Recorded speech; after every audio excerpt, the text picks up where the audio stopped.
There's one thing I've got loads of other tweets to tell you. Sure. There's one thing I want to follow up with you, and this is when you came up on the podcast at Wentworth, and you probably know where I'm going to go with this.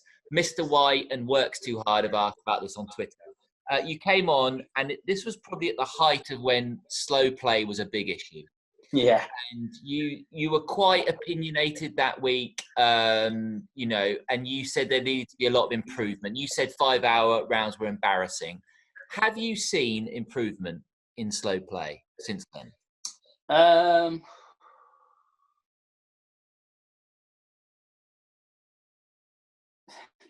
I thought that might be something. I know. Do you know what? In all seriousness, in Europe, I've seen it. Definitely. In Europe this year. And you know what? Fair play to Bryson. Bryson's definitely improved. We play with him in Abu Dhabi. Definitely improved. No doubt about that. But on the PGA Tour, it's just as slow as ever. It's shocking. It really is dreadful. It's like we obviously didn't finish. We teed off at 2:35 at the Players, and there was another group behind us, and there was no chance. I mean, I should have stopped earlier because I had like a 60-footer, and I should have stopped then. So I should have stopped at least 10 minutes before. I mean, it should never get to that stage. 3 balls, you should be easily round. And for me, just the US officials, I think, particularly in Billy Foster, my caddy, is of the same agreement. They're not as pushy as the European officials. They're not as on it as much, and I don't know why that is, in any reason in particular. But I know in Europe, like take John Paramore or Kev Feeney, I know that they're like on it all the time. Keeping track. For me, I've asked Kev Feeney this before, but I don't understand why they can't just reduce the time limits on per hole. And then he gave me an answer, and I can't remember the answer what it was, but it shouldn't matter. Reduce the time limits. Then if you reduce the time limits and someone goes over, then you're going to penalise it. Then they're going to speed up. It's pretty simple. Like, it really is.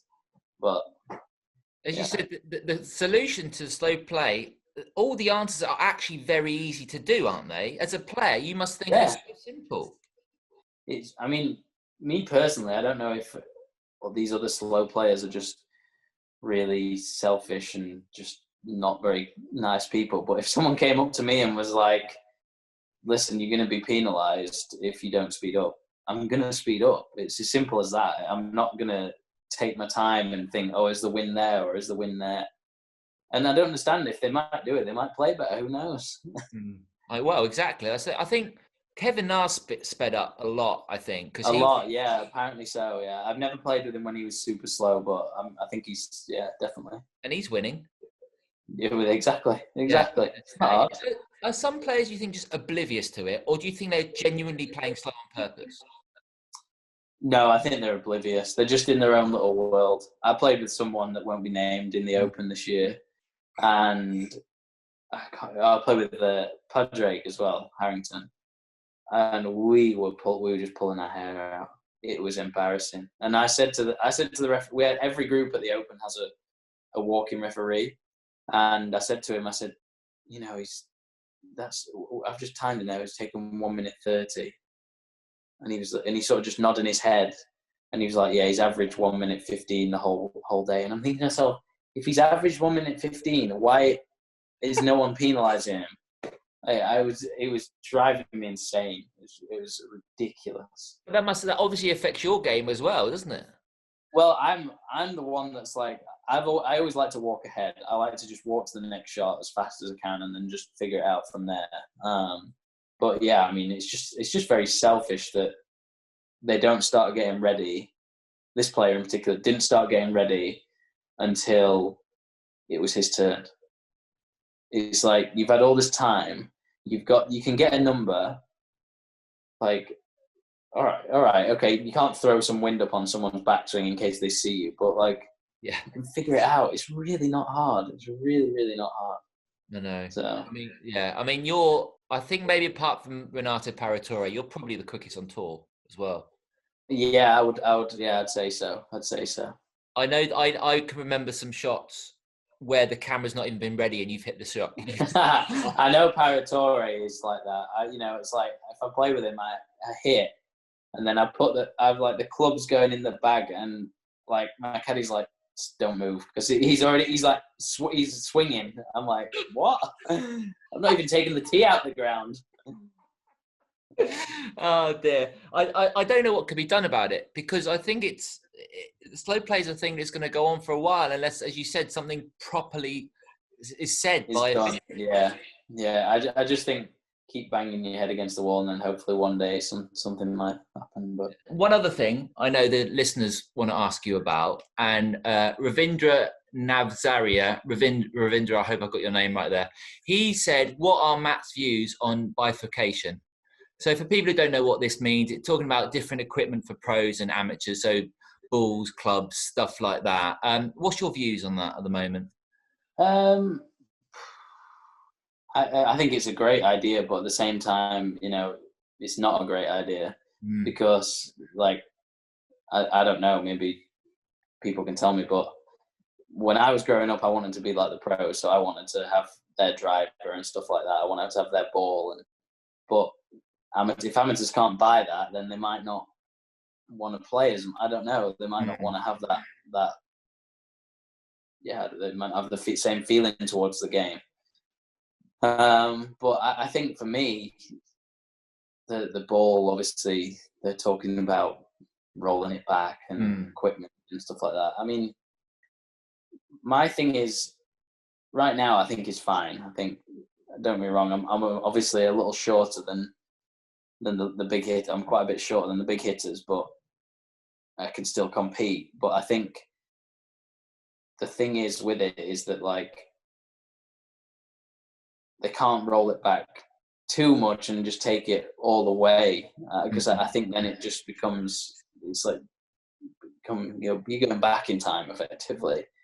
But I mean, I think the problem is they have to change these golf courses now and make these par threes 200 yards, because you can still hit 7-iron that length, and just like the best holes are little wedges, par threes, for example. Ages, man.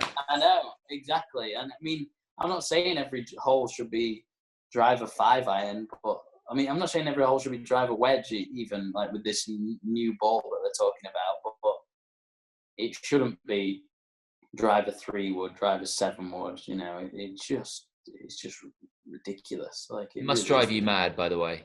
Yeah, I just think I think it's also, it can be, obviously, I'm feeling sorry for myself, but it's like, I just feel like feel like it can be very unfair, for guys that you're playing a par 3 and you're hitting a 3 wood, or you're hitting for your second shot to a par 4, you've got like a 5 wood or a 3-iron, and then there's a guy that's teeing off 2 minutes later and he's got a 8-iron. Like, it's a huge, like, and in my opinion, I don't believe this is my opinion, and people that do disagree, I don't believe it's a skill to hit it long way.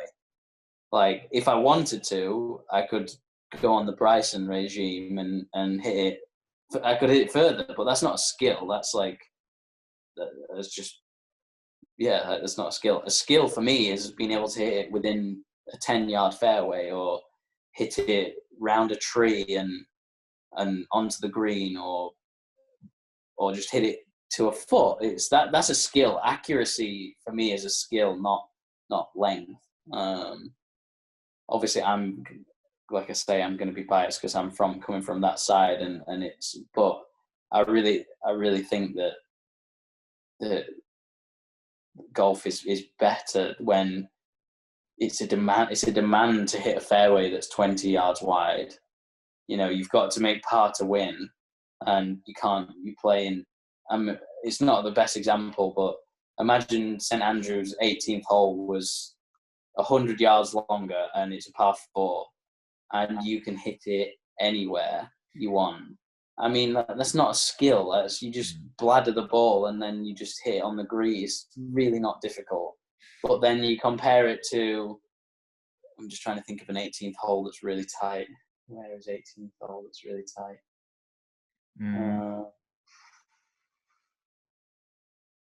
I mean, it's not really a great example, but like Augusta to an extent off the tee. Yeah, off the tee, yeah.